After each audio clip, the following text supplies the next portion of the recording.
பறவைகளின் அரசன் ஜடாயு. சிவபெருமானின் நாமமே சுவாசமாக திருப்பள்ளி முக்கூடலில் கடும் தவமிருந்தான்.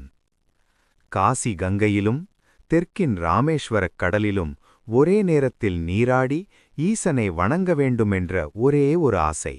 ஜடாயுவின் பக்தியால் அசைந்தார் பரமேசன். அருளொளியாய் முன்தோன்றி உன் விருப்பம் இங்கேயே நிறைவேறும் என்றார். காசி கங்கை, யமுனை மற்றும் சரஸ்வதி 3 நதிகளும் சங்கமிக்க ஈசன் இங்கே ஒரு குளத்தை உருவாக்கினார். அதனால் அந்த தலம் முக்கூடல் என அழைக்கப்பட்டது. ஈசனிடம், எனக்கு எப்போது மோக்ஷம்? ஜடாயு கேட்டான். ஈசன் புன்னகையுடன் சொன்னார், திருமால் இராமனாக அவதரிப்பார். சீதையை மீட்கும் போரில் நீ ராவணனை எதிர்த்து உயிர்த்தியாகம் செய்வாய்.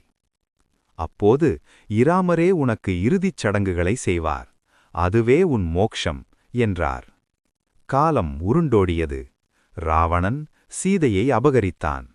அந்தக் கொடுஞ்செயலைக் கண்டு ஜடாயு பொங்கி எழுந்தான். ஆனால் விதி மாறவில்லை. ராவணனின் வாள் ஜடாயுவின் சிறகை வெட்டியது. காயங்களுடன் கிடந்த ஜடாயுவை ராமரும் லக்ஷ்மணனும் கண்டனர். தளர்ந்த குரலில் ஜடாயு சொன்னான், இராமா, சீதை தெற்கே என்று கூறி உயிர்த்தியாகம் செய்தார்.